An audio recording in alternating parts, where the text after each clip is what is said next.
जगत्सदृशं तत्त्वमस्याभिलक्ष्यम् एकं नित्यं विमलमचलं सर्वत्र अक्षभूतं भावातीतं निर्लयं सद्गुरुं तं नमामि। शिवगिरिशिखराग्रे दिव्यपद्मासनस्थं वरदमभयहस्तं पापविध्वंसवादं सुजननिकरसेव्यं चारुकारुण्यनियुक्तं कलिकलुषविनाशं नौमि नारायणाख्यम्। ॐ सहनाववतु सहनौ भुनक्तु सह वीर्यं करवावहै तेजस्विनावधीतमस्तु मा विद्विषावहै। ॐ शान्ति शान्ति शान्तिः।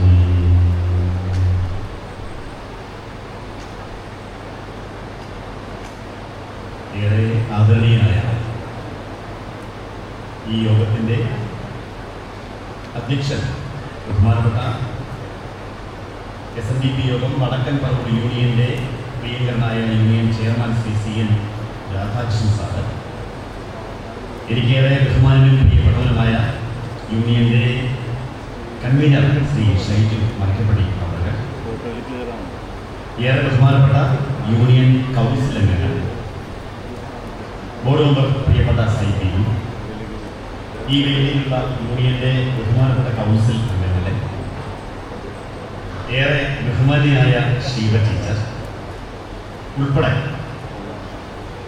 SNDP യോഗം വടക്കൻ പറവൂർ യൂണിയന്റെയും വനിതാ സംഘത്തിന്റെയും യൂത്ത് മൂവ്മെന്റിന്റെയും വിവിധ കുടുംബ യോഗങ്ങളുടെയും ശാഖായോഗങ്ങളുടെയും എല്ലാം ഭാരവാഹികളെ, വേദിയിലും സദസ്സിലുമുള്ള മറ്റു വിശിഷ്ട വ്യക്തികളെ, ഗുരുക്കന്മാരെ, എന്നെ ശ്രമിക്കുന്ന പ്രിയപ്പെട്ട എൻ്റെ അമ്മമാരെ, പിതാക്കന്മാരെ, സഹോദരി സഹോദരങ്ങളെ, വാത്സല്യമുള്ള കുഞ്ഞുങ്ങളെ, നിങ്ങൾക്കെല്ലാവർക്കും എൻ്റെ വിനീത പ്രണാമം. കൈയടിക്കൊരു ശക്തി പോലെ കേട്ടോ, നന്നായിട്ട് കൈയടിക്കോ. കണ്ടോ, ഒരു കാര്യം ആത്മാർത്ഥമായി ചെയ്യുമ്പോൾ കിട്ടുന്ന ഒരു എനർജി കണ്ടോ. ഏത് പ്രവൃത്തിയും ഉത്സാഹത്തോടെ ചെയ്യണം എന്നാണ് ശ്രീനാരായണ ഗുരുദേവൻ നമ്മളെ പഠിപ്പിക്കുന്നത്. ഏത് പ്രവൃത്തിയും ഉത്സാഹത്തോടെ ചെയ്യണം. നിങ്ങൾ തന്നെ ആലോചിക്കുകയും, നമ്മൾ ഉത്സാഹത്തോടുകൂടി ചെയ്യുന്ന ഒരു പ്രവൃത്തിക്ക് ഫലം കൂടുതലായിരിക്കും. ഇങ്ങനെ ആർക്കാനും വേണ്ടി ചെയ്യുന്ന ഏത് പ്രവൃത്തിക്കും വേണ്ടത്ര റിസൾട്ട് കിട്ടതുമില്ല. അപ്പൊ ഉത്സാഹത്തോടെ, ഉത്സാഹിനം പുരുഷസിംഹം ഉപൈതി ലക്ഷ്മി, ഉത്സാഹിയായ പുരുഷനെ ലക്ഷ്മി ദേവി കടാക്ഷിക്കുന്നു എന്നാ പറയും. അപ്പൊ ചെല്ലു പറയാറില്ലേ, എനിക്ക് കഷ്ടകാലമാണ്, ദുരന്തമാണ്, ദുരിതമാണ്, എനിക്കെന്നും പരാജയമാണ് എന്നൊക്കെ പറയുന്നുണ്ടെങ്കിൽ ഒറ്റ കാരണമുള്ളൂ, നിങ്ങൾ ആ ചെയ്യുന്ന പ്രവൃത്തിയിൽ ഉത്സാഹമില്ലാത്തവരാണ്. ഏത് പ്രവൃത്തി ചെയ്യുമ്പോഴും ഉത്സാഹം കാണിക്കണം. ആ ഉത്സാഹം വിജയത്തിലേക്കുള്ള പടിവാതിലാണ്. നിങ്ങളുടെ യൂണിയന്റെ കൺവീനർ ഷൈജു ഒരു നല്ല ബിസിനസ്സുകാരനാണ്. അദ്ദേഹം ആ ബിസിനസ്സിൽ വലിയ വലിയ വിജയം കൈവരിച്ചു. എന്തുകൊണ്ടാണ്? ഉത്സാഹിയാണ്. ആ പ്രവൃത്തിയിൽ 100% സമർപ്പിക്കുമ്പോൾ ഏത് പ്രവൃത്തിയിൽ നമ്മൾ വിജയിക്കും. അതിന്റെ തികഞ്ഞ മാതൃകയാണ് പ്രിയപ്പെട്ടവരെ. എന്തായാലും എനിക്ക് വീണ്ടും ഇങ്ങനെ വന്നു നിൽക്കാൻ കഴിഞ്ഞതിൽ ഒരു വർഷം എല്ലാം പെട്ടെന്ന് കടന്നുപോയതല്ലേ. അപ്പൊ ഇന്നലെയാണ് ഞാൻ ആ സിറ്റിയിലെ ആ യോഗത്തിൽ വന്ന് സംസാരിച്ചിട്ട് പോയത്. ഇന്നലെയാണെന്ന് തോന്നുന്ന വേഗത്തിലാണ് ഈ സമയം പോയിക്കൊണ്ടിരിക്കുന്നത്. കാലം ഇനിയും ഉരുളും.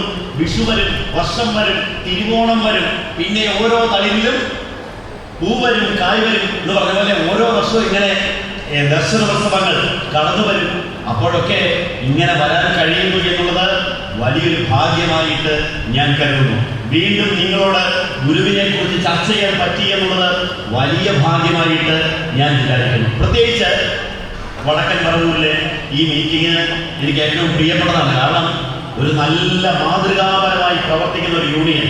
നിങ്ങൾക്കറിയാമോ, കേരളത്തിലെ ഞാൻ ഇന്ന് രാവിലെ അറിഞ്ഞു 72 ശാഖകൾ. എൻ്റെ യൂണിയന്റെ ശാഖകളുടെ നമ്പർ എന്ന് പറയുന്നത് 33ആണ്. ഞാൻ ജോലി ചെയ്യുന്ന സ്ഥലത്തുള്ള വെറും 19ആണ്.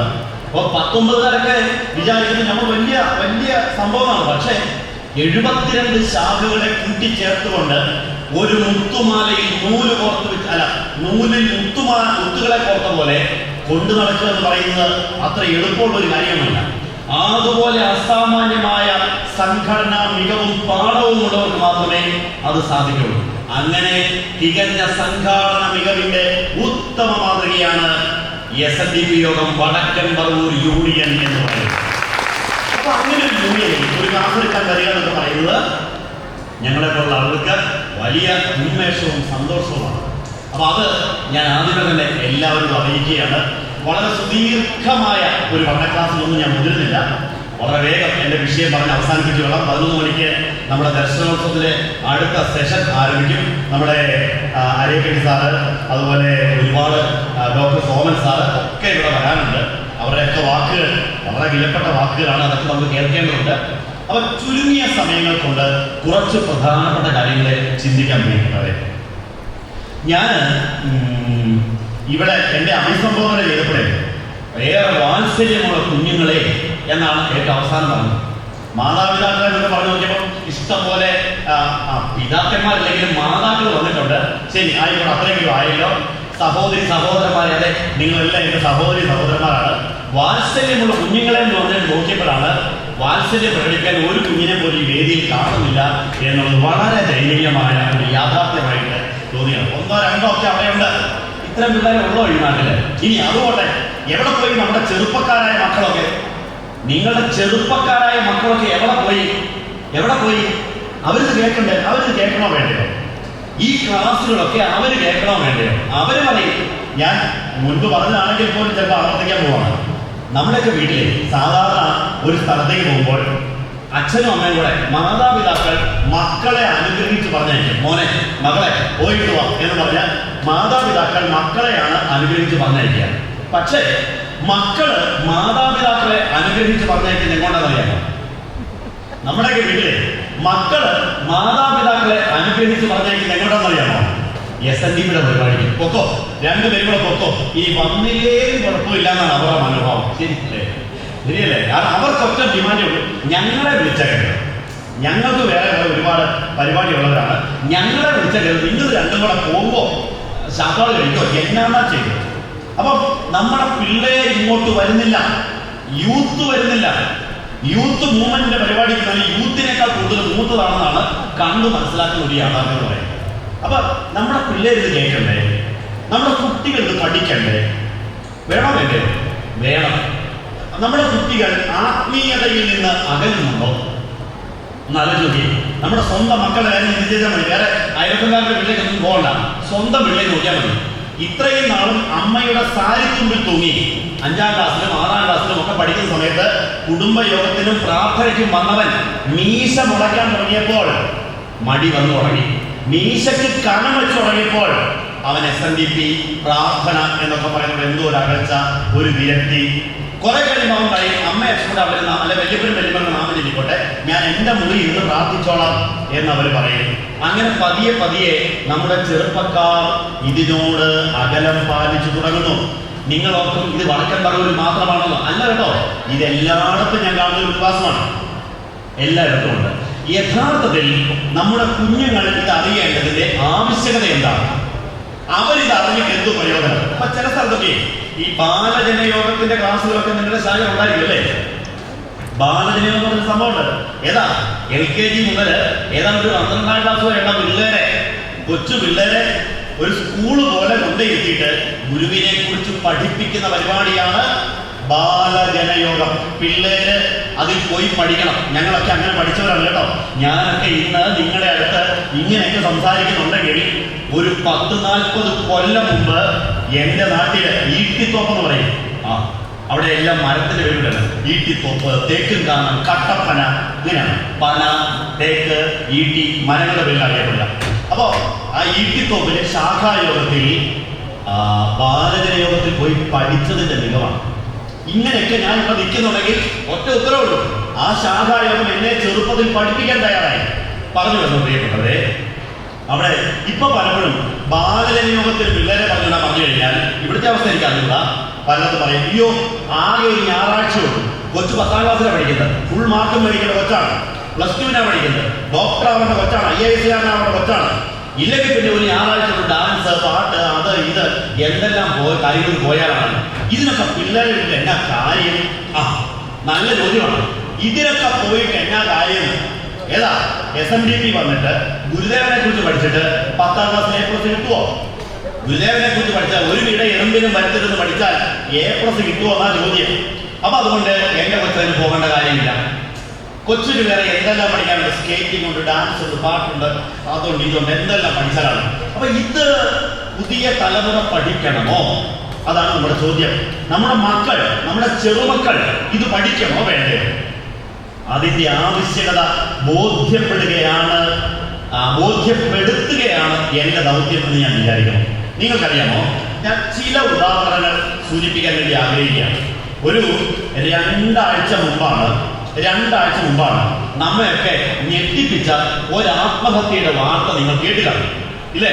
തിരുവനന്തപുരത്തെ വിമാനത്താവളത്തിലെ എമിഗ്രേഷൻ ക്ലിയറൻസ് ഓഫീസറായിട്ട് ജോലി ചെയ്യുന്ന 24 വയസ്സുള്ള ഒരു പെൺകൊച്ച്, 24ാമത്തെ വയസ്സിൽ ഇത്രയും വലിയൊരു ജോലി മേടിച്ചു എന്നുള്ളത് വലിയ കാര്യമാണോ? ആ പെൺകൊച്ച് ഇങ്ങനെ ഫോണിൽ സംസാരിച്ചുകൊണ്ട് റെയിൽവേ ട്രാക്കിൽ ട്രെയിനിൽ നിന്ന് നേരെ നടന്ന് ട്രെയിൻ വന്ന് ഇടിച്ച് ചെതറിത്തെറിച്ചു പോയിട്ട് 2 ആഴ്ച 3 ആഴ്ച കഷ്ടിയായിട്ട് മാറുന്നു. പത്രത്തിൽ വായിച്ചല്ലോ. നോക്കിയേ, ആ കുട്ടിക്ക് നല്ല വിദ്യാഭ്യാസം ഉണ്ടായിരുന്നു, നല്ല ജോലി ഉണ്ടായിരുന്നു, നല്ല ശമ്പളം ഉണ്ടായിരുന്നു. എന്ന് പറഞ്ഞാൽ നമ്മളൊക്കെ പിള്ളേരെ എന്തിനാ പഠിപ്പിക്കുന്നത്? നമ്മളൊക്കെ സ്കൂളിൽ എന്തിനാ മക്കളെ പറഞ്ഞേക്കുന്നത്? എന്റെ കൊച്ച് 1 നല്ല ജോലി മേടിക്കണം, 2 നല്ല ശമ്പളം കിട്ടണം, നല്ല ജീവിതം കിട്ടണം, നല്ല അന്തസ്സോടെ അഭിമാനത്തോടെ ജീവിക്കണം.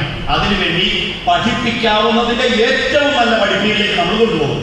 അങ്ങനെ തിരുവനന്തപുരക്കാരായ ഒരു അച്ഛനും അമ്മയും കൂടെ കണ്ണൂരുകാരായ ഒരു അച്ഛനും അമ്മയും കൂടെ വളർത്തി ഓമനിച്ച് പഠിപ്പിച്ച് അവരുടെ സ്വപ്നങ്ങളുടെ മുകളിലെത്തിയ ഒരു പെൺകൊച്ചാണ് റെയിൽവേ ട്രാക്കിൽ നിന്ന് പ്ലാസ്റ്റിക്കിലാക്കി വാരി എടുത്തുകൊണ്ട് പോകേണ്ടി വന്നു.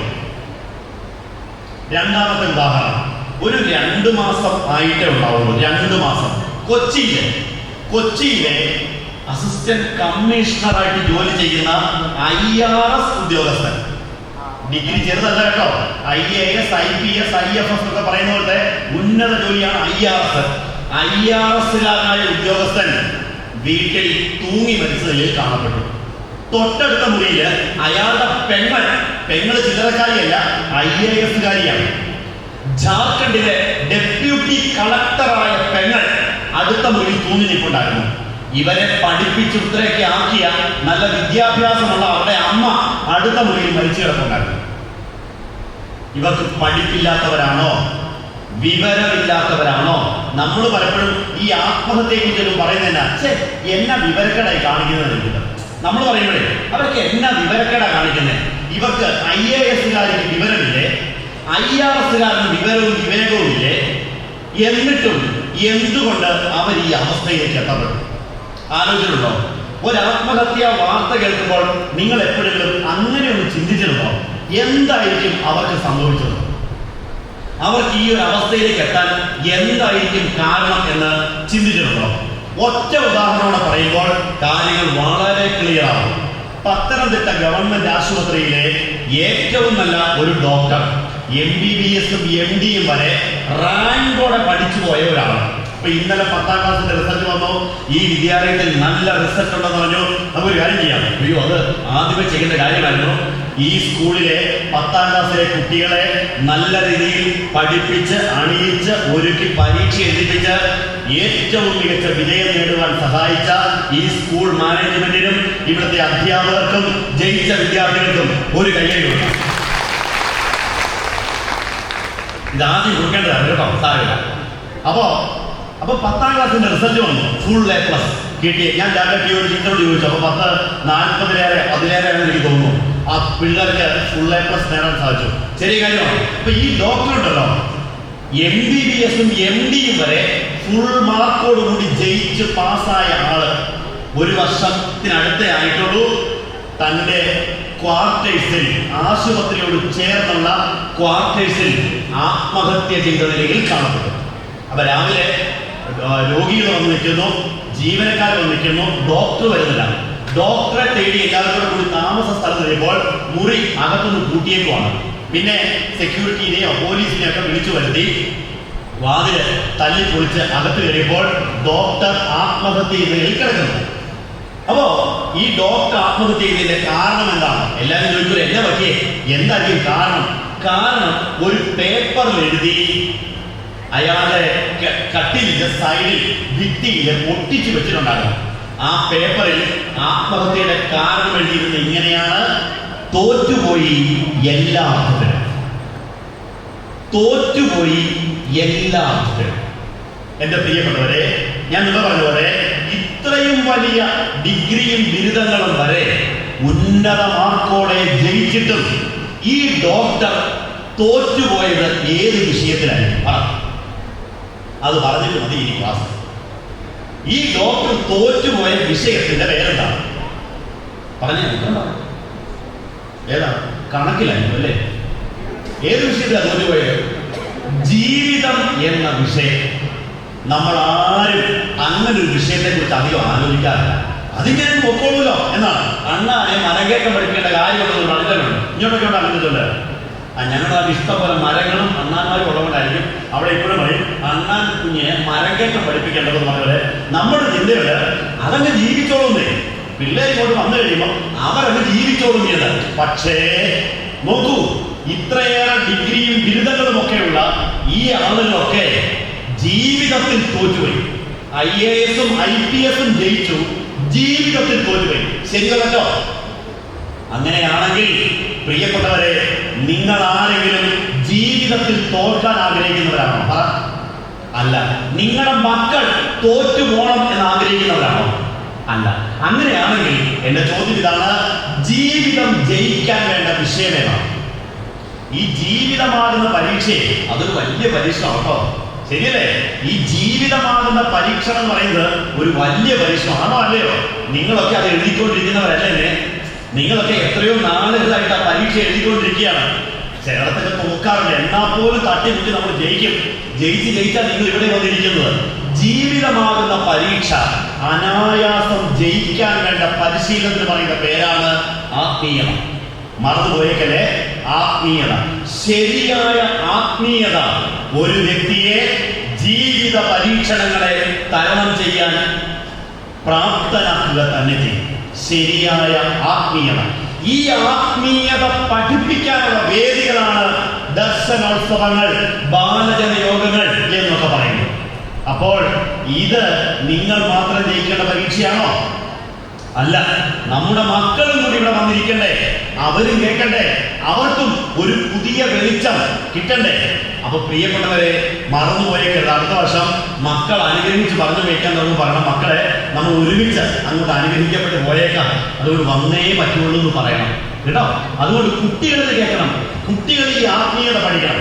എന്റെ പ്രിയപ്പെട്ടവരെ, ഞാൻ ഒരു കാര്യം വളരെ ആത്മാർത്ഥമായിട്ട് പറയുകയാണ്. നിങ്ങൾക്ക് നിങ്ങളുടെ മക്കൾക്ക് വേണ്ടി കൊടുക്കാൻ പറ്റുന്ന ഏറ്റവും വലിയ സമ്പത്ത് എന്താണ്? നിങ്ങൾക്ക് നിങ്ങളുടെ മക്കൾക്ക് കൊടുക്കാൻ പറ്റുന്ന ഏറ്റവും വലിയ സമ്പത്ത് എന്താണ്? ചിലർ പറയും ഞാൻ എന്റെ പെൺകൊച്ചിന് വേണ്ടി 101 പവൻ സമ്പാദിച്ചു വെച്ചു. ചിലർ പറയും ഞാൻ 1 കോടി രൂപ ഇല്ലെ 50 ലക്ഷം രൂപ ഞാൻ ബാങ്കിൽ ഇട്ടിട്ടുണ്ട്. ചിലർ പറയും ഞാൻ 10 ഏക്കർ ഏലത്തോട്ടം അല്ല റബ്ബർ തോട്ടം മേടിച്ചു വെച്ചിട്ടുണ്ട്. ചിലർ പറയും എന്റെ ബിസിനസ് സാമ്രാജ്യം മുഴുവൻ എന്റെ മക്കൾക്കുള്ളതാണ് എന്നൊക്കെ പറയും. പ്രിയപ്പെട്ടവരെ, അതെല്ലാം ഉണ്ടായാലും ശരി, ഒരു കുഞ്ഞ് ജീവിതത്തിൽ തോറ്റുപോയാൽ ഇതുകൊണ്ടൊന്നും കാര്യമില്ല. ബൈബിളിൽ ഒരു വചനം പറയാറുണ്ട്. അതായത് ഒരുവൻ ലോകം മുഴുവൻ നേടിയാലും സ്വന്തം ആത്മാവ് നഷ്ടമായാൽ എന്തു പ്രയോജനം? ലോകം മുഴുവൻ നേടിയാലും സ്വന്തം ആത്മാവ് നഷ്ടപ്പെട്ടു പോയാൽ എന്തു പ്രയോജനം? അതുകൊണ്ട് നമ്മൾ നേടേണ്ടത് ആത്മാവിനെയാണ്, ആത്മബലത്തെയാണ്, ആത്മീയതയാണ്. ഈ ആത്മീയത നമ്മുടെ കുഞ്ഞുങ്ങൾക്ക് ഏതു പ്രതിസന്ധികളെയും ഏതു പരീക്ഷണങ്ങളെയും തരണം ചെയ്യാനുള്ള ശക്തി കൊടുക്കുക തന്നെ.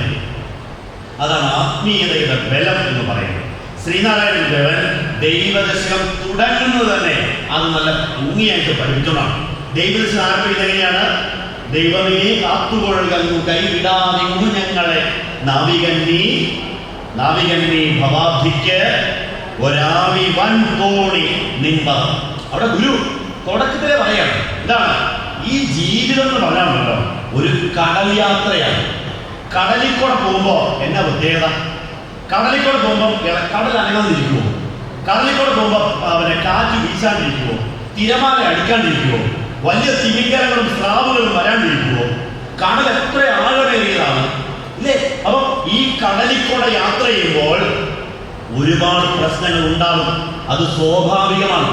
അതുപോലെ ഈ ജീവിതം ഒരുപാട് പ്രശ്നങ്ങളും പ്രതിസന്ധികളും ഒക്കെ ഉള്ളതാണ്. ആ പ്രശ്നങ്ങളും പ്രതിസന്ധികളും ഉള്ളപ്പോൾ നമ്മൾ ചെയ്യേണ്ടത് ജീവിതത്തിൽ ഒളിച്ചോടുകയല്ല വേണ്ടത്, മറിച്ച് എന്താ ചെയ്യേണ്ടത്? ഇതിനെ നേരിടുക തന്നെയാണ്. ആ നേരിടണമെങ്കിൽ ഈ ജീവിതമാകുന്ന യാത്രയെ അനായാസം മുന്നോട്ട് കൊണ്ടുപോകണമെങ്കിൽ എന്ത് വേണം? ജീവിതത്തിന് ഇപ്പം നിങ്ങൾ രാത്രിയില് പുറത്തേക്ക് ഇറങ്ങുമ്പോൾ, നിങ്ങൾ രാത്രിയില് ഒറ്റയ്ക്കൊരു യാത്ര പോകുമ്പോൾ നിങ്ങളുടെ ഉള്ളിൽ ഒരു ധൈര്യം വേണം, ഒരു ആത്മവിശ്വാസം വേണം. എൻ്റെ കൂടെ ആരെങ്കിലും കൂട്ടായിട്ടുണ്ട് എന്ന ഒരു ബോധം, എൻ്റെ കൂടെ ആരെങ്കിലും കൂട്ടിനുണ്ട് എന്ന ബോധം. അപ്പൊ ആ കൂട്ടിനുണ്ട് എന്ന ബോധം ഉണ്ടാവാൻ നമുക്കൊരു നാവികനെ ആവശ്യമാണ്. എൻ്റെ ജീവിതത്തിൽ ഒരു നാവികൻ, ഒരു ഡ്രൈവർ, ഒരു നായകൻ, ഒരു നേതാവ്. അങ്ങനെ ജീവിതത്തിന്റെ നാവികനായിട്ട്, അല്ലയോ ദൈവമേ നീ എൻ്റെ കൂടെ ഉണ്ടെങ്കിൽ, നീ എൻ്റെ കൂടെ ഉണ്ട്. 2, നിന്റെ പദങ്ങളാകുന്ന, നിന്റെ ദിവ്യപാദങ്ങളാകുന്ന തോണിയിലാണ് ഞാൻ സഞ്ചരിക്കുന്നത്. അവിടെ മനസ്സിലാക്കും പ്രിയപ്പെട്ടവരെ, ഈ ജീവിതയാത്രയെ അനായാസം മുന്നോട്ട് കൊണ്ടുപോകാനുള്ള ഏറ്റവും നല്ല 2 മാർഗങ്ങൾ കേൾക്കണേ, പഠിക്കണേ. ഏറ്റവും നല്ല 2 മാർഗങ്ങൾ. 1, ജീവിതത്തിൽ ഒരു നാവികൻ ഉണ്ടായിരിക്കണം. 2, അത് ആ നാവികനോട് ചേർന്ന് പ്രാർത്ഥനയിലൂടെ മുന്നോട്ട് പോകണം. ആവി വൻ തോണി നിൻ പദം, അവിടുത്തെ പ്രാർത്ഥനകൾ, അവിടുത്തെ പദങ്ങൾ അത് ജപിച്ചുകൊണ്ട് മുന്നോട്ട് പോകണം. അപ്പോ ജീവിതത്തിന്റെ നാവികനാക്കി ഈശ്വരനെ നിർത്തുക, അതൊക്കെ ആളുകളെ പഠിപ്പിക്കുക, ഇതൊക്കെയാണ് ഇത്തരം കൂട്ടായ്മകളുടെ വലിയ ലക്ഷ്യങ്ങൾ എന്ന് പറയുന്നത്. അപ്പോൾ പ്രിയപ്പെട്ടവരെ, നമുക്ക് ഇനിയും വൈകിപ്പോയിട്ടില്ല. നോക്കൂ, നാളെകളിലൊക്കെ ഇവിടെ ക്ലാസ്സുകളുണ്ട്. അപ്പോൾ നമ്മുടെ കുഞ്ഞുങ്ങളെ ഇത് കേൾക്കാനും പഠിക്കാനും, അവർ 10ാം ക്ലാസ്സിലായിക്കോട്ടെ, +2-നായിക്കോട്ടെ, ഏത് ക്ലാസ്സിലായിക്കോട്ടെ, എൻ്റെ കുഞ്ഞെ നീ ആദ്യം ഭക്തിയുടെ, നന്മയുടെ വഴിത്താരയിലൂടെ കടന്നു വരൂ, എന്നിട്ട് മതി ഫിസിക്സും കെമിസ്ട്രിയും എന്ന് പറയണം. നോക്കൂ, ഇപ്പൊ ഇന്ത്യ പാകിസ്ഥാൻ യുദ്ധത്തിന്റെ കേളികൊട്ടുയരുന്ന ഒരു അന്തരീക്ഷത്തിലാണ് നമ്മളിപ്പോ ഇവിടെ കൂടിയിരിക്കുന്നത്. നോക്കൂ, എന്റെ ഒരുപാട് കുഞ്ഞുങ്ങൾ പാകിസ്ഥാൻ, ഇവിടെ കാശ്മീരിലൊക്കെ ജോലി ചെയ്യുന്നവരുണ്ട്. അവിടെ കൊടും തണുപ്പിൽ ജോലി ചെയ്യുന്ന ഇന്ത്യൻ ആർമിയിലെ എൻ്റെ കുഞ്ഞുങ്ങൾ, എൻ്റെ വിദ്യാർത്ഥികൾ, അവരോട് ഞാൻ ചോദിക്കാൻ, മക്കളെ നിങ്ങൾ ഈ കാശ്മീരിലൊക്കെ താമസിക്കുമ്പോഴേ പട്ടാളക്കാരല്ലേ മദ്യം ഉപയോഗിക്കാറുണ്ടോ? കാരണം ആർമിക്ക് പട്ടാളത്തിൽ അത് കിട്ടൂല്ലോ, സുലഭമായിട്ട് കിട്ടൂല്ലോ, അത് തെറ്റുമെന്ന് പറയാൻ പറ്റത്തില്ലല്ലോ. അപ്പൊ എന്റെ മക്കൾ പറയും, സാറേ മദ്യം സുലഭമായിട്ട് ആർമിയിൽ കിട്ടും. അപ്പൊ ഞാൻ നിങ്ങൾ കഴിക്കുമോ? അപ്പൊ എല്ലാ മക്കളും പറയാതെ കഴിക്കും, കഴിക്കാൻ വേണ്ടി ഗ്ലാസ്സിൽ ഒഴിച്ച് കയ്യിലെടുക്കും. പക്ഷേ ചുണ്ടിന്റെ അടുക്കലെത്തുമ്പോൾ അകത്തിരുന്ന് ഗുരുസ്വാമി പറയും അത് കഴിക്കരുത് എന്ന്. ഗുരുസ്വാമി പറഞ്ഞാൽ പിന്നെ കഴിക്കാൻ പറ്റുമോ? അപ്പോ ഞാൻ എന്റെ പിള്ളേർക്ക് കൊടുത്തേക്കുന്നത് മനസ്സിലായോ? ഓരോ അമ്മ എഴുതണം. ഞാൻ എൻ്റെ മക്കൾക്ക്, എൻ്റെ കുട്ടികൾക്ക് കൊടുത്തിരിക്കുന്നത് ആദ്യം ഫിസിക്സും കെമിസ്ട്രിയും അല്ല, ആദ്യം സയൻസും സാമൂഹ്യ പാഠവും അല്ല, ആദ്യം കൊടുത്തത് ഗുരുസ്വാമിയാണ്. ഗുരുസ്വാമി കൊടുത്തിട്ടാണ് അതിന്റെ മുമ്പിലാണ് മലയാളവും കണക്കും ഇംഗ്ലീഷും ഒക്കെ വെച്ചേക്കുന്നത്. അപ്പൊ ഗുരുസ്വാമി നമ്മുടെ മക്കളുടെ ഉള്ളിലുണ്ടെങ്കിൽ നിങ്ങൾ അവരെ കുറിച്ച് പേടിക്കേണ്ടി വരികയാണ്. ഇത് ധൈര്യപൂർവ്വം നിങ്ങൾ വിശ്വസിച്ചോ. സ്വന്തം മക്കളുടെ ഉള്ളിൽ ഈ ഗുരുസ്വാമിയെ കൊടുത്തിട്ടുണ്ടെങ്കിൽ പിന്നെ ആ മക്കളെ ഓർത്ത് നിങ്ങൾ ഒരു തുള്ളി കണ്ണീർ ഒഴിക്കേണ്ടി വരികയില്ല. ഇത് സത്യമാണ് ഞാൻ ഈ പറയുന്നത്. ഗുരു എന്നാൽ വെളിച്ചമാണ്, നിത്യനിതാന്ത ചൈതന്യമായ വെളിച്ചമാണ് ഗുരു. വിളക്കു കൈവശമുള്ളവനെങ്ങും വിശ്വം ദീപമയം, വെണ്മ മനസ്സിൽ വിളങ്ങിന ഭദ്രന് മേന്മേൽ അമൃതമയം. ആ ഗുരു എന്ന വെളിച്ചം നോക്കൂ പ്രിയപ്പെട്ടവരെ, ഞാൻ പറഞ്ഞില്ലേ, മക്കൾക്ക് വേണ്ടി കൊടുക്കാൻ പറ്റുന്ന ഏറ്റവും വലിയ സമ്പത്താണ് ഈ ഗുരു എന്ന വെളിച്ചം. അത് കഴിഞ്ഞിട്ട് മതി കേട്ടോ. 101 പവനും കോടികളും ലക്ഷങ്ങളും ഒക്കെ അത് കഴിഞ്ഞിട്ടേ ഉള്ളൂ. അപ്പോൾ ഇത്രയും ഒരു സമ്പത്തിനെ കൊടുക്കാൻ പറ്റാത്ത ആളുകളായിട്ട് നമ്മൾ ഇരിക്കുകയാണ്. ഡോക്ടർ ഗീവർഗീസ് മാർ തിയഡോഷ്യസ് എന്ന മെത്രാൻ, ശ്രീനാരായണ ഗുരുദേവനെ കുറിച്ച് ഡോക്ടറേറ്റ് എടുത്ത ഒരു വഴിയിലച്ചൻ എത്ര പറഞ്ഞതാണ്, ഒരു സൂര്യനെ കയ്യിൽ കിട്ടിയിട്ടും വെളിച്ചം തേടി മിന്നാമിനിങ്ങിന്റെ പുറകെ നടക്കുന്നവരെന്ന്. ഒരു സൂര്യനെ കയ്യിൽ കിട്ടിയിട്ടും ആലോചിച്ചോക്കെ നമ്മുടെ അവസ്ഥയാണ്. ഇത്രയും ഒരു വെളിച്ചം നമ്മുടെ ജീവിതത്തെ എല്ലാ തരത്തിലും നവീകരിക്കുന്ന ഒരു വെളിച്ചത്തെ കൂടെ ഉണ്ടായിട്ടും അതിലേക്കൊന്ന് കണ്ണു തുറന്നു വെക്കാൻ നമുക്ക് പറ്റുന്നില്ലല്ലോ, അതിലേക്കൊന്ന് നോക്കാൻ നമുക്ക് സാധിക്കുന്നില്ലല്ലോ. അപ്പോൾ പ്രിയപ്പെട്ടവരെ, മക്കൾക്കും കുടുംബത്തിനുമായിട്ട് ഈ ഗുരു എന്ന വെളിച്ചത്തെ ഏറ്റെടുക്കേണ്ടതുണ്ട്. അതിന് നമ്മൾ ഈ വെളിച്ചം നമ്മളിലേക്ക് സ്വീകരിക്കുക, നമ്മളിലൂടെ മക്കളിലേക്ക്, അതിലൂടെ സമൂഹത്തിലേക്ക്. അങ്ങനെ ഗുരു വിശ്വത്തിന്റെ പ്രകാശമായിട്ട് വളരട്ടെ. ഗുരു ലോകത്തിന്റെ ഗുരുവായിട്ട് തെളിഞ്ഞുകൊണ്ടേയിരിക്കട്ടെ.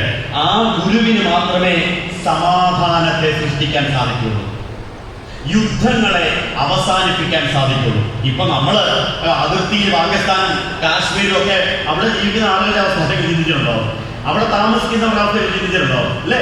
നമ്മളിവിടെ സുഖമായിട്ടും സ്വസ്ഥമായിട്ടും കൺവെൻഷനും ദർശനോത്സവം ഒക്കെ നടത്തിയിരിക്കുമ്പോൾ ആ അതിർത്തി ഗ്രാമങ്ങളിൽ ഏത് പക്ഷത്തുള്ളവരും അനുഭവിക്കുന്നത് വലിയ പ്രാണഭയമാണ്. പ്രാണഭയം എന്ന് പറയുന്നതാണ് ലോകത്തിലെ ഏറ്റവും വലിയ പേടി എന്ന് പറയുന്നത്. ആ പ്രാണഭയത്തോടെ ഇരിക്കുന്ന ആളുകളെ വേദന മനസ്സിലാക്കണ്ടേ? അവിടെ അവനവൻ ആത്മസുഖത്തിന് ആചരിക്കുന്നവർ അവരന് സുഖത്തിനായി വരേണം. ഒരുവന് നല്ലതും അന്യനല്ലലും ചേർത്ത് ഒരു തൊഴിൽ ആത്മവിരോധി ഓർത്തിരേണം. ഈ മഹത്തായ വചനങ്ങളൊക്കെ ലോകം ഏറ്റെടുക്കുന്ന ഒരു കാലം ഉണ്ടാവുക തന്നെ ചെയ്യും. ആ കാലത്ത് മാത്രമേ യുദ്ധങ്ങൾ അവസാനിക്കുന്നുള്ളൂ, സമാധാനത്തെ പുനഃസ്ഥാപിക്കാൻ സാധിക്കുള്ളൂ. അപ്പൊ അതിലേക്കുള്ള പ്രവർത്തന പദ്ധതികളാണ് ഇത്തരം ചർച്ചകളിലൂടെ, ഇത്തരം ക്ലാസുകളിലൂടെ വിനിമയം ചെയ്യേണ്ടത്. പ്രിയപ്പെട്ടവരെ, ഈ കൊല്ലം 2024-25 വളരെയേറെ ചരിത്ര പ്രാധാന്യമുള്ള ചില വർഷങ്ങളാണ് കേട്ടോ. വളരെ വളരെ വിലപിടിപ്പുള്ള ചില ഓർമ്മകൾ നമുക്ക് തരുന്ന ഓർമ്മകൾ മാത്രമല്ല, മറ്റുള്ളവർക്ക് കൊടുക്കേണ്ട ചില ഓർമ്മകളെ ഉണർത്തുന്ന ചില പ്രധാനപ്പെട്ട ഓർമ്മക്കുറിപ്പുകളെ എടുത്തു പഠിക്കേണ്ട വർഷമാണിത്. അപ്പൊ ഞാൻ അതിലേക്ക് ചില സൂചനകൾ മാത്രം നൽകിക്കൊള്ളാം. നോക്കൂ, 1924 എന്ന ഒരു കൊല്ലം ഈ നാടിന്റെ ചരിത്രത്തിലെ ഏറെ പ്രധാനപ്പെട്ട ഒരു വർഷമായിരുന്നു. 1924.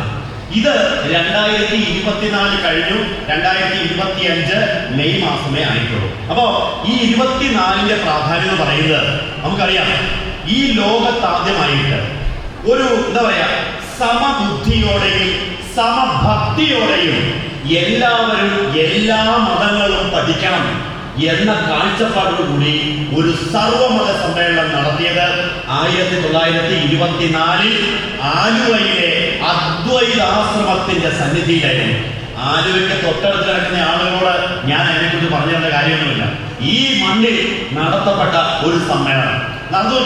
വാദിക്കാനും ജയിക്കാനുമല്ല, അറിയാനും ഇച്ചിരൊക്കെ പറയാം, അറിയാനും അറിയിക്കാനുമായി നടത്തിയ ഒരു സമ്മേളനം. ആലോചിച്ചു. ബാക്കി നമ്മൾ കാണുന്ന പല മേളനങ്ങൾ എന്ന് പറയുന്നത് എന്തുകൊണ്ടാണ്? ഞങ്ങളാണ് ഏറ്റവും നല്ലത് എന്ന് വരുത്തി തീർക്കാൻ വേണ്ടിയുള്ള വ്യഗ്രതയാണ്. അവിടെയാണ് ഗുരു പറഞ്ഞത്, എല്ലാവരും എല്ലാ മതങ്ങളും രണ്ട് വാക്ക്, സമബുദ്ധി സമഭക്തി. അപ്പൊ നമ്മൾ ഹിന്ദുക്കളാണ് കരുതിക്കൊണ്ട് ഹിന്ദു മതത്തിനോട് ഒരു പ്രത്യേക ഊന്നൽ കൊടുത്തുകൊണ്ട് വേണ്ട, തുല്യ പ്രാധാന്യത്തോടെ ക്രിസ്തുവിനെയും നബിയെയും ബുദ്ധനെയും അങ്ങനെ എല്ലാവരെയും തുല്യ പ്രാധാന്യത്തോടെ പഠിക്കാൻ ഉതകുന്ന തരത്തിൽ നമുക്ക് മതസമ്മേളനം വിളിച്ചുകൂടാം. അങ്ങനെ 1924 നടത്തിയ ആലുവ സർവമത സമ്മേളനത്തിന് 101ാമത്തെ വയസ്സിലേക്ക് കടക്കുമ്പോൾ പ്രിയപ്പെട്ടവരെ, അതിന്റെ പ്രാധാന്യം നമ്മൾ അറിയണ്ടേ, നമ്മൾ പഠിക്കണ്ടേ, നമ്മൾ മനസ്സിലാക്കണ്ടേ. കാരണം എന്താ, ഇങ്ങനൊരു സമ്മേളനം വിളിച്ചുകൂട്ടിയ ഗുരുവിന്റെ വീക്ഷണം എത്ര വലുതായിരുന്നു. ലോകത്തെല്ലാവരും ഒരുമിച്ച് പഠിക്കട്ടെ. ഇപ്പോ നമുക്കറിയാം, ഇന്ത്യ പാകിസ്ഥാൻ യുദ്ധത്തിലായാലും ഇസ്രയേൽ പാലസ്തീൻ സംഘർഷത്തിലായാലും ഒക്കെ മതം ഒരു ഘടകം തന്നെയാണ്. മതപരമായ വിവേചനങ്ങൾ ഒരു ഘടകം തന്നെയാണ്. അവിടെ ഗുരുവിന്റെ വചനം എത്ര സാർത്ഥകമായി മാറുകയാണ് ചെയ്യുന്നത്. അപ്പൊ അതുകൊണ്ട് എല്ലാവർക്കും വേണ്ടി ഒരു സമമത സമ്മേളനം ഗുരു വിളിച്ചുകൂടി.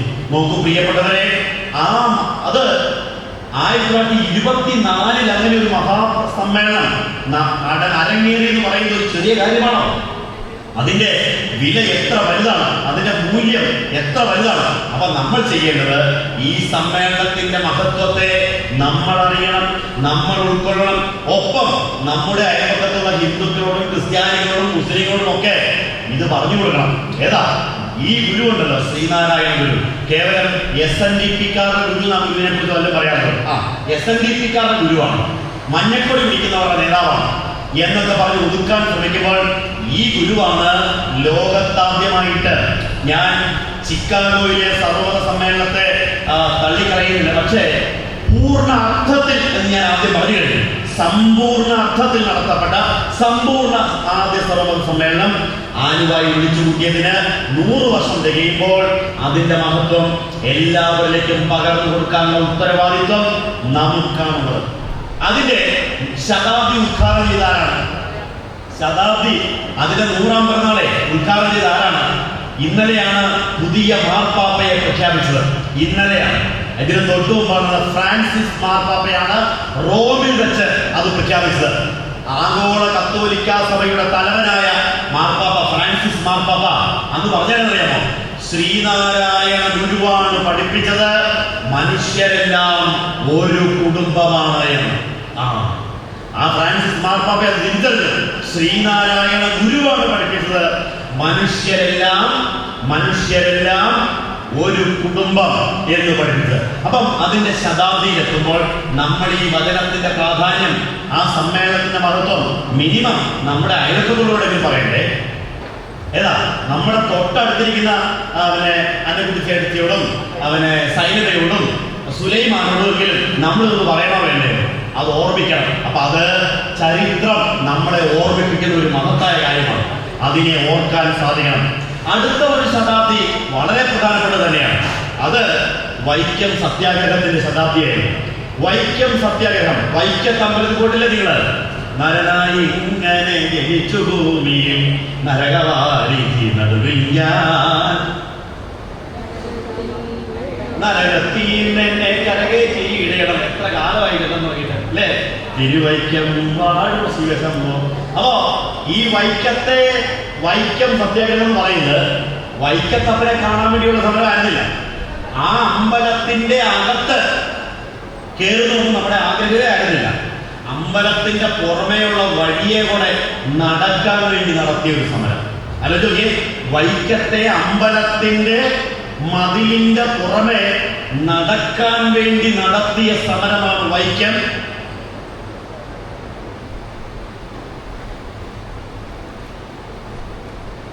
വൈക്കം സത്യാഗ്രഹം അമ്പലത്തിന്റെ പുറമാണ്. ഈ ചില ആളുകൾക്ക് പറയാറുണ്ട് കേട്ടോ, സാറേ ഈ പഴയ കാര്യങ്ങളൊക്കെ ഇനിയും പറയേണ്ട കാര്യമുണ്ടോ?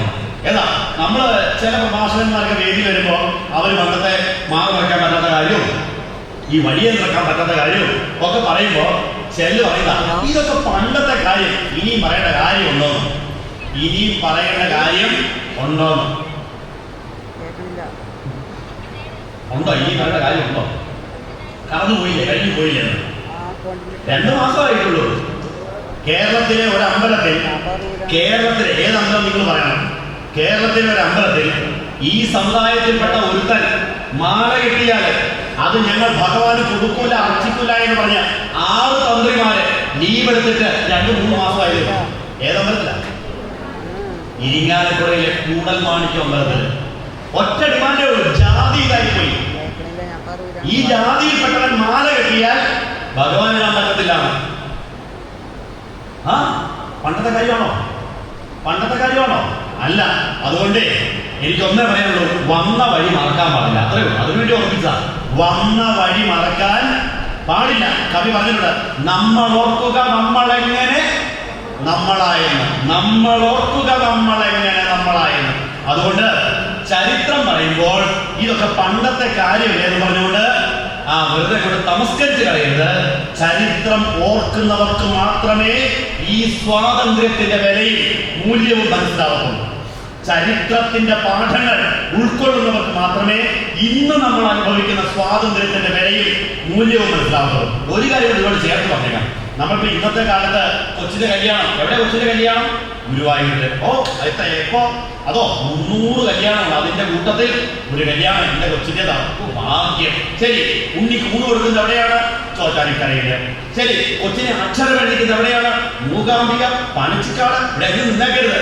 അങ്ങനെ ഉണ്ണിക്ക് ഊണ് കൊടുക്കാനും കല്യാണം നടത്താനും ഒക്കെ ഈ അമ്പലത്തിലേക്ക് കൂടുമ്പോൾ അറിഞ്ഞോണം, മനസ്സിലാക്കിക്കോണം, ഈ സ്വാതന്ത്ര്യമൊക്കെ ഇന്നാണ് കിട്ടിയത് എന്നും ആ സ്വാതന്ത്ര്യം നമുക്ക് തന്നിട്ടുണ്ടെങ്കിൽ അത് ഈ മഹാഗുരു ആയുസ്സും വപസ്സും ആത്മതപസ്സും ബലിയർപ്പിച്ചതിന്റെ പുണ്യമാണെന്നും കൂടി ഓർക്കണം.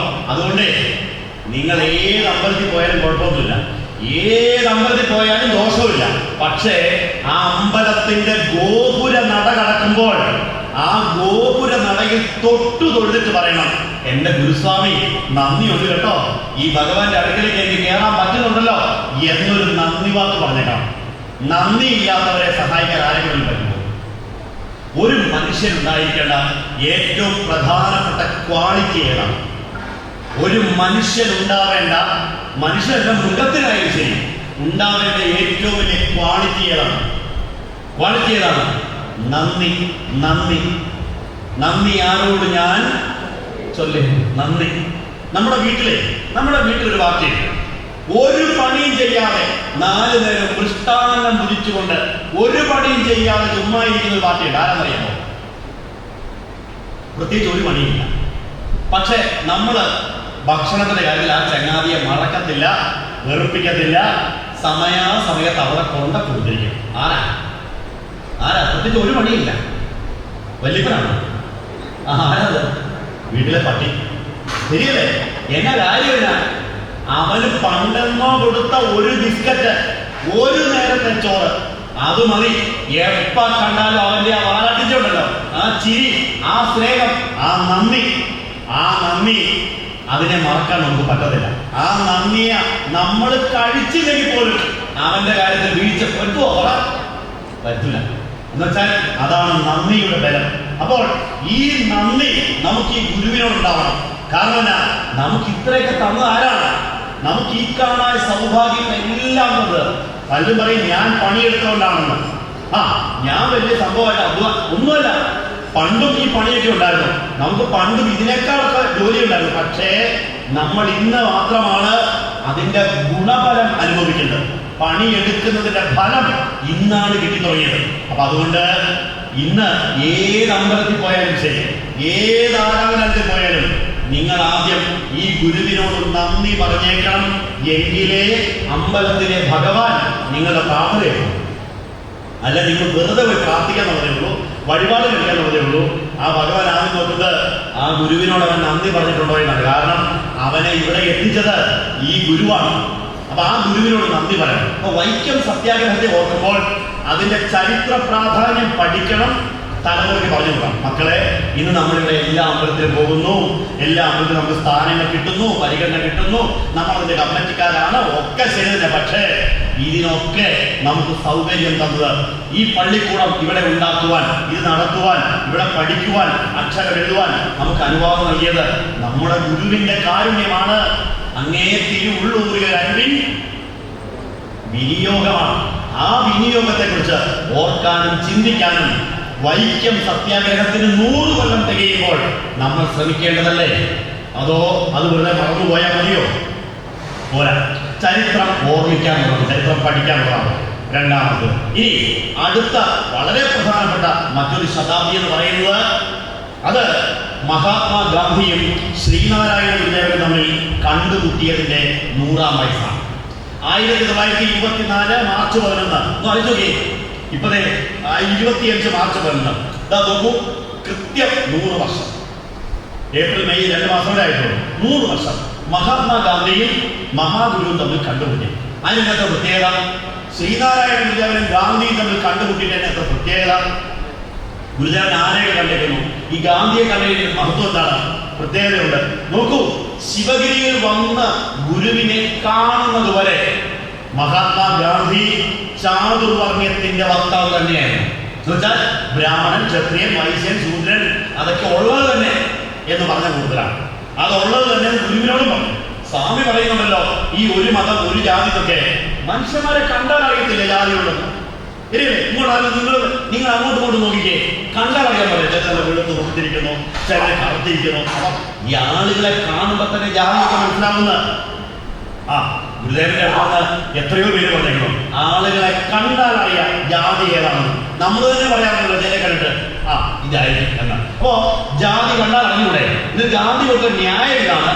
ഒരു മാവ് ആ മുറ്റത്ത് ഇങ്ങനെ ശിവഗിരിക്കുന്നിലെ ഒരു മാവിന്റെ ഒരു കൊമ്പിലെ ഇലകൾ, സ്വാമി നോക്കിക്കേ, ഒരു മാവിന്റെ ഒരു കൊമ്പിലെ ഇലകൾ എടുത്താൽ ചിലത് നീണ്ടതാണ്, ചിലത് ചുരുണ്ടതാണ്, വീതിയുള്ളത്, വീതി കുറഞ്ഞത്, കടും പച്ച, ഇളം പച്ച, ഒരു കൊമ്പിലെ ഇലകൾക്ക് പോലും ജാതിയുണ്ട്. അപ്പൊ പിന്നെ ഇത്രയും വലിയ മനുഷ്യന്മാരുടെ കാര്യം പറയണോ സ്വാമി എന്നാണ് ഗാന്ധി ചോദിച്ചത്. അപ്പോഴാണ് ഗുരു പറഞ്ഞത്, ഗുരു വലിയ വലിയ പറച്ചിലൊന്നുമില്ലല്ലോ, വളരെ ചുരുങ്ങിയേ പറയുള്ളൂ, പക്ഷെ പറയുന്നത് ഒരു 1.5 ഡയലോഗ് ആയിരിക്കും. സ്വാമി പറഞ്ഞു, മാവിന്റെ ഇലകൾക്കൊക്കെ വ്യത്യാസം കാണും, പക്ഷെ വ്യത്യാസമുള്ള ഇലകളെ പറിച്ച് ചതച്ച് പിഴിഞ്ഞ് ചാറെടുത്താൽ ചാറിന് വ്യത്യാസമുണ്ടോ? ചാറിന് വ്യത്യാസമുണ്ടോ? ഇല്ല. എല്ലാവരും ആത്മസഹോദരർ എന്ന് ഗാന്ധിയെ പഠിപ്പിച്ചു കൊടുത്ത ഗുരുവാണ് ആര്? ഒക്കെ പറ. ശ്രീനാരായണ ഗുരുദേവൻ. മനസ്സിലായോ? ഞാൻ എന്റെ വാക്യം പറഞ്ഞാൽ ഇങ്ങനെ പറയും, ഗാന്ധിജി എന്ന ഒരു മനുഷ്യൻ മഹാത്മാ എന്ന പദവിയിലേക്ക് ഉയരാൻ കാരണമായ കൂടിക്കാഴ്ചയായിരുന്നു 1925 ഗുരു ഗാന്ധി സമാഗമം. ഞാനിപ്പോ എന്നാ പറഞ്ഞേ? ഇല്ല, ഗംഗയൊന്നും പറഞ്ഞിട്ടില്ലെന്നാണ് പറഞ്ഞത്. ഞാനിപ്പോ എന്നാ പറഞ്ഞേ? ഗാന്ധി എന്ന ഒരു സാധാരണ നേതാവ്, മോഹൻദാസ് കരംചന്ദ് ഗാന്ധി എന്ന് പറയുന്ന ഒരു സാധാരണ നേതാവ് മഹാത്മാ എന്ന പദവിയിലേക്ക് ഉയരാൻ ഇടയാക്കിയ മൂല കാരണമായിരുന്നു ഈ ഗുരുവുമായിട്ടുള്ള കൂടിക്കാഴ്ച. അന്നാണ് ഗാന്ധി സത്യം മനസ്സിലായത്. ഇവിടുന്ന് പോയിട്ടാണ് ഗാന്ധി ഈ അധകൃതൻ എന്ന് വിളിക്കുന്നവരെ, ചണ്ഡാളൻ എന്ന് വിളിക്കുന്നവരെ ഹരിജൻ എന്ന് വിളിച്ച് ചേർത്ത് പിടിച്ചത്. ഹരിജൻ, ഹരിജൻ എന്ന് വിളിക്കൂലേ, ഹരിയുടെ ദൈവത്തിന്റെ മക്കൾ എന്നവരെ വിളിച്ചത് ഗുരുവിനെ കണ്ടതിന് ശേഷമാണ്.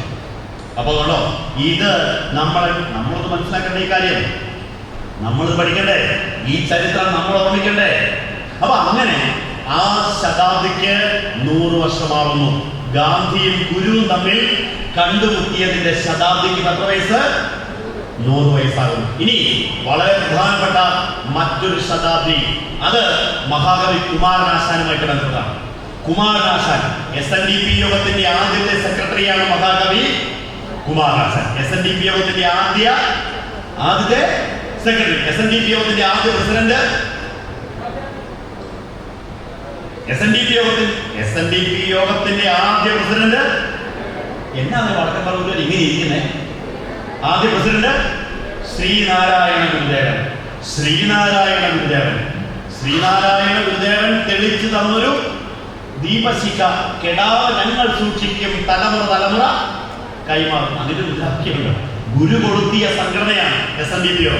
ആദ്യ പ്രസിഡന്റ് ഗുരു, ആദ്യ വൈസ് പ്രസിഡന്റാണ് ഡോക്ടർ പൽപൂർ, ആദ്യ സെക്രട്ടറി കുമാരനാശാൻ. ഈ കുമാരനാശാന്റെ ദേഹവിയോഗ ശതാബ്ദി, ആശാൻ ഈ ലോകം വിട്ടുപോയിട്ട് 100 കൊല്ലം, 1924 കുടിയോ 100 കൊല്ലം. അപ്പൊ ആശാനെ ഓർക്കണ്ടേ നമ്മൾ? കുമാരനാശാനെ പഠിക്കാൻ. കുമാരു എന്ന ഒരു ബാലൻ എങ്ങനെയാണ് കുമാരനാശാനായി മാറിയത് പഠിക്കണോ വേണ്ടയോ? ആലോചിക്കണം.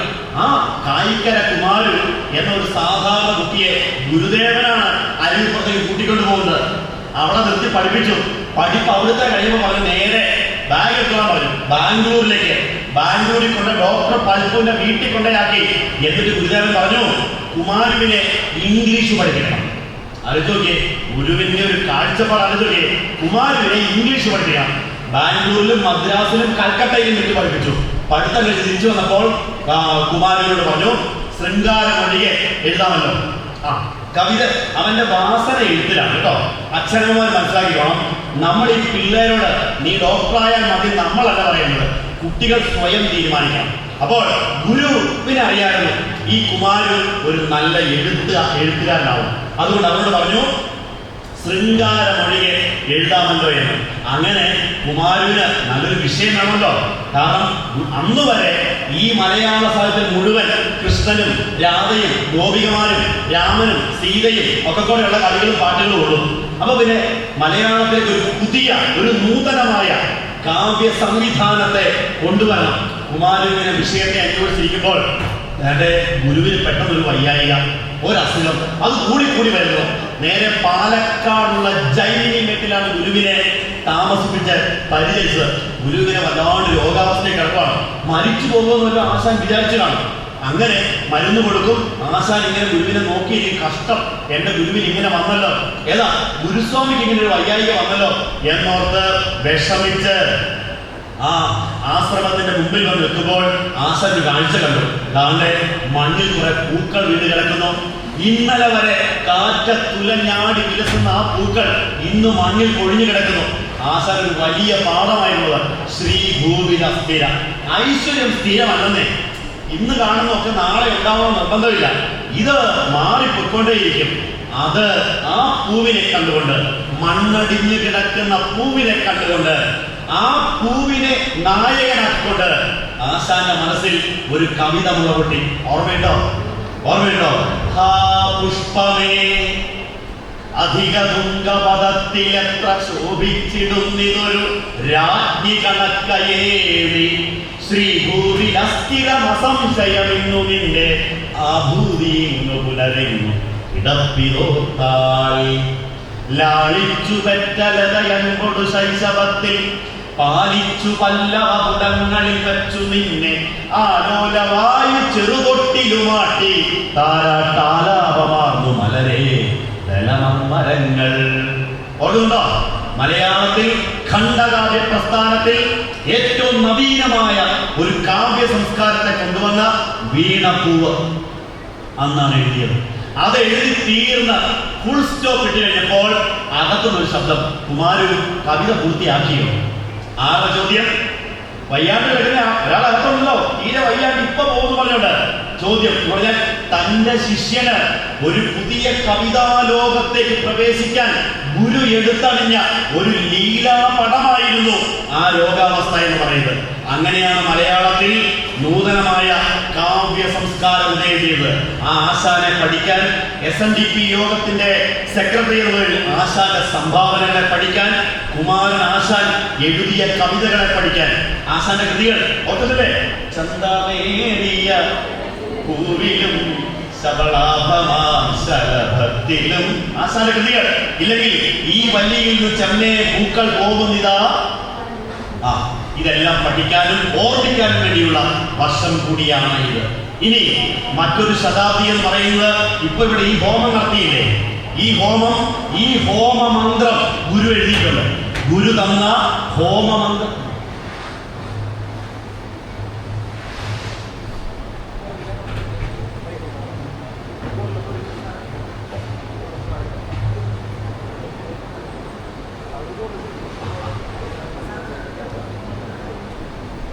അപ്പോ പറഞ്ഞു വന്നത്, ഹോമം ചെയ്തില്ലേ ഒരിക്കലേ ആര്യ സമാജത്തിന്റെ കുറെ സന്യാസിമാര് ശിവഗിരി വന്നു. അവര് പറഞ്ഞു, സ്വാമി ഞങ്ങൾക്ക് ഹോമം ചെയ്യണം. ഗുരു പറഞ്ഞു, ആയിക്കോട്ടെ. ഹോമപ്പുരയിലേക്ക് കൂട്ടിക്കൊണ്ടുപോയി വേണ്ട ദ്രവ്യങ്ങളെല്ലാം എടുത്തു വെച്ചു കൊടുത്തു. പെട്ടെന്ന് ആ ഒരു പേപ്പറിൽ ഒരു 4 വരി എഴുതി ഗുരു അവരുടെ കയ്യിലേക്ക് കൊടുത്തു. ഇത് ചൊല്ലി ഹോമം നടത്താമോ? അവരത് വായിച്ചു നോക്കി. ഓം അഗ്നേതവയം തേജസ്തദ്ബ്രാഹ്മം അതസ്ത്വം പ്രത്യക്ഷം ബ്രഹ്മാസി പുതിയ ഇന്ദ്രിയാണി മനോബുദ്ധിതി സപ്തജിഹ്വാ ത്വയി വിഷയാനി സവിദോ ജുഹോമി അഹം ഇത്യാജ്യം ജുഹോമി ത്വം നഹ പ്രസീദ പ്രസീദ ശ്രേയശ്ച പ്രേയശ്ച പ്രയശ്ച സ്വാഹ. അവരോട് ചോദിച്ചു, ഇത് ചൊല്ലാമോ? അവരോട്, സ്വാമി ഇതേതോ വേദമന്ത്രമാണല്ലോ. ഏതാ? ആര്യ സമാജത്തിന്റെ ആളുകള വേദമന്ത്രം. സ്വാമി പറഞ്ഞു, അല്ലെന്നേ, ഇപ്പൊ അങ്ങ് എഴുതിയതേ ഉള്ളൂ, ഇപ്പൊ അങ്ങ് എഴുതി കൊടുത്തേ ഉള്ളൂ. അങ്ങനെ ഹോമമന്ത്രത്തിലൂടെ ഒരു പുതിയ വൈദിക സംസ്കാരത്തിന് ഗുരുമുഖം കൊടുത്തു. വൈദിക സംസ്കാരം അതെങ്ങനെയാണ് വിശദീകരിക്കുന്നത് കുറച്ച് സമയം എടുക്കും പ്രിയപ്പെട്ടവരെ. ആ മന്ത്രം നമ്മുടെയൊക്കെ വീടുകളിലേക്ക് വന്നിട്ട് 100 കൊല്ലമായി. നിങ്ങൾ ചൊല്ലാൻ തുടങ്ങിയോ? ഈ ഹോമമന്ത്രം നമ്മുടെയൊക്കെ വീട്ടിലേക്ക് ഗുരു തന്നിട്ട് ചൊല്ലാൻ തുടങ്ങിയോ? 100 കൊല്ലമായി. 100 കൊല്ലമായിട്ട് നമ്മൾ പറയുന്നു വലിയ പാടാണ്, ഇതൊക്കെ വലിയ കടുകട്ടിയാണ്, ഞങ്ങൾക്ക് മനസ്സിലാവത്തില്ലാത്ത ഭാഷയാണ്, ദയവായി നിങ്ങൾ അങ്ങനെ കരുതി വെച്ചേക്കരുത്. ഇത് ഗുരു നമ്മുടെ ഇടയിലേക്ക് ഇറക്കി തന്നതാണ്. വേദമന്ത്രം പോലൊരു മന്ത്രത്തെ തന്ന മന്ത്രദ്രഷ്ടാവായ ഋഷിയാണ് ശ്രീനാരായണ ഗുരുദേവൻ. അപ്പോൾ അത് ഓർക്കാൻ. ഇനി മറ്റൊരു പ്രധാനപ്പെട്ട ശതാബ്ദി പെട്ടെന്ന് പറഞ്ഞു പോവുകയാണ്. അത് ശ്രീനാരായണ ഗുരുദേവന്റെ ഒരു വലിയ ദീർഘവീക്ഷണമാണ്. എന്ന് പറഞ്ഞു കഴിഞ്ഞാൽ നമ്മൾ ഇപ്പൊ ഗുരു അന്ന് സാമൂഹ്യ നവോത്ഥാനത്തിന് വേണ്ടി പല വഴികൾ സ്വീകരിച്ചു. അതിലൊരു വഴി കലയുടെ മാർഗം. ഇവിടെ ഇപ്പൊ നാളെ ഡാൻസ് ഉണ്ട്, തിരുവാതിരയുണ്ട്, ഒരുപാട് പരിപാടികളുണ്ട്. ഒരു സാധാരണ ഒരു കലാപരിപാടി കാണുമ്പോൾ നമുക്ക് എന്നാ പ്രയോജനം കിട്ടുന്നത്? കാണുക, ആനന്ദിക്കുക, സന്തോഷിക്കുക, അത്രയല്ലേ ഉള്ളൂ.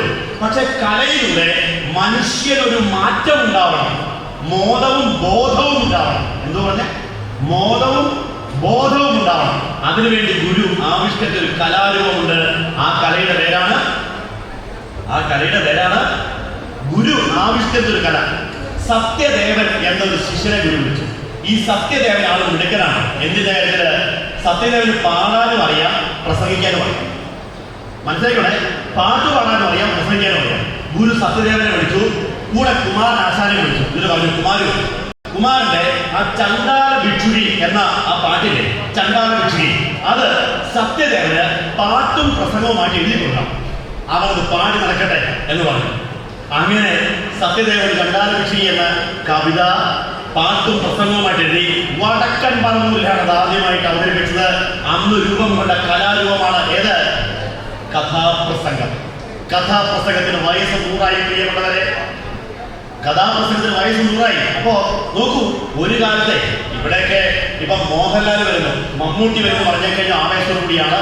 സാംബശിവൻ വരുന്നു നിൽക്കുമ്പോൾ ആള് വന്നിട്ടുണ്ട്. കെടാമംഗലം സദാനന്ദൻ, കാതികന്തി സാംബശിവൻ. അപ്പോൾ ഈ കല ഗുരുവിന്റെ ദീർഘവീക്ഷണത്തിന്റെ അടയാളമാണ്. അപ്പൊ പ്രിയപ്പെട്ടവരെ, ഇങ്ങനെ ഗുരുവിന്റെ മഹത്വത്തെ ഓർക്കാനും പഠിക്കാനുമുള്ള സുപ്രധാനമായ വർഷങ്ങളാണ് 24, 28. അത് ഓർക്കാൻ, പഠിക്കാൻ, അതിലൂടെ ഗുരുവിന്റെ ഗുരു തത്വത്തെ ഏറ്റെടുക്കാൻ കഴിഞ്ഞാൽ ഈ സമൂഹത്തിൽ സമാധാനം ഉണ്ടാവും. മോദവും ബോധവുമുള്ള ഒരു സമൂഹത്തെ രൂപീകരിക്കാൻ ശ്രീനാരായണ ഗുരുദേവനിലൂടെ നമുക്ക് സാധിക്കും. ആ ഗുരുവിനെ ഏറ്റെടുക്കാൻ നമ്മുടെ ആളുകൾക്ക് കഴിയുന്നുണ്ടോ? ഒരു സമുദായത്തിൻ്റെത് മാത്രമായി ഒതുക്കുന്നതിനപ്പുറത്ത് ആ ഗുരു ജഗദ്ഗുരുവാണ് എന്ന തരത്തിൽ കാണാനും പഠിക്കാനും നമുക്ക് സാധിക്കേണ്ടതല്ലേ? നമ്മുടെ കുട്ടികൾ ആ ഗുരുവിനെ അറിഞ്ഞ് വളരേണ്ടതല്ലേ? അതിലേക്കെല്ലാമുള്ള ചിന്തകൾ, അതിലേക്കെല്ലാമുള്ള തിരിച്ചറിവുകൾ, പാഠങ്ങൾ ഉൾക്കൊള്ളാൻ എല്ലാവർക്കും സാധിക്കട്ടെ എന്ന പ്രാർത്ഥനയോടെ പ്രിയപ്പെട്ടവരെ, നമ്മൾ കാത്തിരുന്ന വിശിഷ്ടാതിഥികൾ, ഏറെ ബഹുമാനപ്പെട്ട ശ്രീ വി.ഡി. സതീശൻ സാർ ഉൾപ്പെടെയുള്ള നമ്മുടെ ഈ നാടിന്റെ, ഈ രാജ്യത്തിന്റെ ഭാവിയുടെ വലിയ സാരഥികൾ, നേതാക്കന്മാർ ഇവിടെ ഈ വേദിയിലേക്ക് വരികയാണ്. എന്റെ വാക്കുകളെ ഞാൻ താൽക്കാലികമായിട്ട് ഉപസംഹരിക്കുകയാണ്. ശ്രീനാരായണ ദർശനോത്സവം എന്ന ഈ മഹത്തായ പരിപാടിക്ക് എല്ലാ വിജയങ്ങളും എല്ലാ ആശംസകളും സമർപ്പിക്കുന്നു. ശ്രീനാരായണ ദർശനോത്സവം ഗുരുവിന്റെ ദർശനത്തെ അറിയാനുള്ള ഏറ്റവും നല്ല മഹത്തായ ഒരു പദ്ധതിയായി മാറട്ടെ എന്ന പ്രാർത്ഥനയോടെ ഈ വിശിഷ്ടരായ അതിഥികളെ, ഈ വിശിഷ്ടരായ സാരഥികളെ നമ്മുടെ ഈ വേദിയിലേക്ക് വന്നതിന് ഹൃദയപൂർവ്വമായ സ്വാഗതവും നന്ദിയും ആശംസിച്ചുകൊണ്ട് എന്റെ എളിയ വാക്കുകൾ സ്വാമിയുടെ പാതാരങ്ങളിൽ സമർപ്പിക്കുന്നു. വിനീത പ്രണാമം. പ്രിയപ്പെട്ടവരെ, നമ്മുടെ ബിജുഭാഷയിലെ ഹൃദ്യമായ പ്രഭാഷണത്തിന് ഈ 13 SDP യൂണിയന്റെ നിങ്ങൾ ഓരോരുത്തരുടെയും